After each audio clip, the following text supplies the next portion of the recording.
জয় হিন্দ, বন্দে মাতরম। বন্ধুরা, আশা করি সকলে খুব ভালো আছো।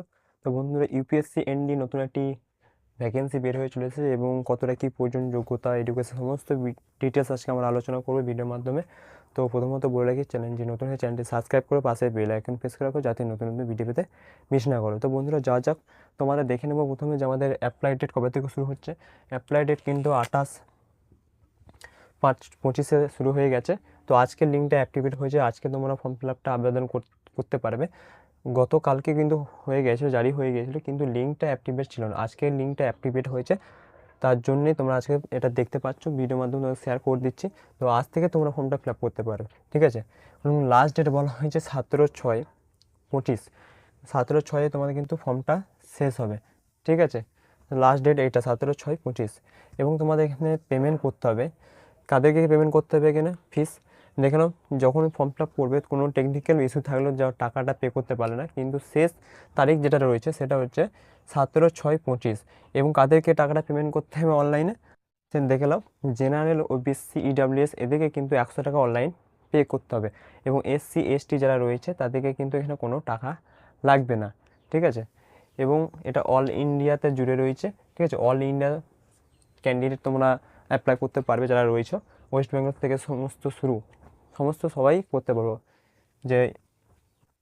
এবং এখানে ভ্যাকেন্সি ভিত্তিতে তোমাদের প্রত্যেকটা ভাগ করা রয়েছে, এখানে দেখতে পাচ্ছ। এখানে প্রত্যেকটা কিন্তু ভ্যাকেন্সি ভাগ করা রয়েছে, কার কতটা প্রয়োজন সেখানে তোমার হিসেব করা রয়েছে, ঠিক আছে। এনডিএ করা আছে 370টি ভ্যাকেন্সি, এখানে এয়ারফোর্সে আছে 120টি, এবং আর্মিতে আছে 208টি কিন্তু ভ্যাকেন্সি রয়েছে, ঠিক আছে। যোগ্যতা কী লাগছে? যোগ্যতা কিন্তু এডুকেশন তোমার বলা হয়েছে এখানে 10 to 12 এখানে কিন্তু লাগছে, ঠিক আছে। মাধ্যমিক এবং উচ্চ মাধ্যমিক, ফিজিক্স ম্যাথ থাকা চাই, ঠিক আছে। এবং 60% নাম্বার অবশ্যই ক্লাস 10 এবং 12 থাকা দরকার। তো বোঝাতে পেরেছি এগুলো। এবার হাইট কত লাগবে তোমাদের? হাইটটা ফিজিক্যাল দিকে তো বলতে, হাইটটা কিন্তু তোমাদের এখানে 157 সেন্টিমিটার হাইট লাগবে ছেলেদের। এবং এখানে ফিমেলের যারা রয়েছে, মহিলা প্রার্থী যারা রয়েছে, তাদের কিন্তু এখানে 151 সেন্টিমিটার হাইট লাগবে। এবং ডকুমেন্ট দিকে দিয়ে ডকুমেন্ট এখানে আমরা বলেছি আধার কার্ড, প্যান কার্ড, একটা ID proof, photo ID proof, যে কোনো একটা লাগবে তোমাদের। যদি আধার কার্ড থাকে বা প্যান কার্ড বা ভোটার কার্ড যদি থাকে, সেগুলো সাথে ফটো ম্যাচ যেন হয় সেভাবে নিয়ে যাবে, ঠিক আছে। এবং 10 পাস 12 পাস সার্টিফিকেট, যেটা অরিজিনাল সার্টিফিকেট, সেটা নিয়ে যাওয়ার সাথে করে। আর এবং passport size photo, passport size maximum তোমার ফটো নিয়ে যাবে, 12 কপির মতন ফটো নিয়ে যাবে, ঠিক আছে। Colour background. এবং সিলেকশন তোমার এখানে বলা হয়, সিলেকশনটা দেখে না। সিলেকশন কিন্তু রিটার্ন এক্সাম হবে।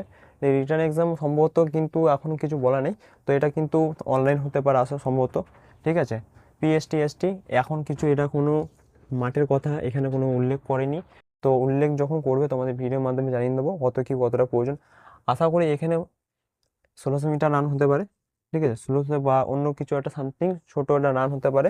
সেখানে টাইমও বেশি থাকবে, কারণ এটা 12 এবং 10 যারা আছে, ফিজিক্স ম্যাথ যারা নিয়ে সায়েন্সে পড়েছো, তাদের কিন্তু রানটা খুবই কমে দেবে, ঠিক আছে। এবং ফাইনাল মেরিট লিস্ট কিন্তু দেখতে পেলে, ফাইনাল মেরিট, তারপরে তোমাদের কিন্তু ফাইনাল মেরিট লিস্ট, তারপরে কিন্তু জয়েনিং করানো হবে। তো টোটালি তোমাদেরকে বোঝাতে পেরেছি। কোনো যদি অসুবিধা হয় আমাকে অবশ্যই কমেন্টে জানিও। এবং এই পুরো যেটা আছে, এটা কিন্তু একটা 132 পেজে কিন্তু একটা নোটিফিকেশন পিডিএফ যাই আছে, সেখান থেকে আমি ভেঙে এটাকে বের করে লিখেছি, ঠিক আছে। ওখানে 132 পেজ তোমাদেরকে দিই, টেলিগ্রাম ওখান থেকে দেখে নিতে পারবে। আর এটাও সমেত যে বোর্ডে লেখা আছে, এইটা তোমাদেরকে আমি টেলিগ্রাম চ্যানেলে দিয়ে দেবো, যাতে বুঝতে সুবিধা হয়, ঠিক আছে। তো বন্ধুরা, এইটুকুই আশা করি বুঝাতে পেরেছি। আর যদি বোঝাতে পেরেছি, তোমরা বন্ধুদেরকে শেয়ার করে দিও, যারা ফিজিক্স সায়েন্স নিয়ে যারা পড়েছে, তাদেরকে একটু শেয়ার করে দিও। জয় হিন্দ, বন্দে মাতরম।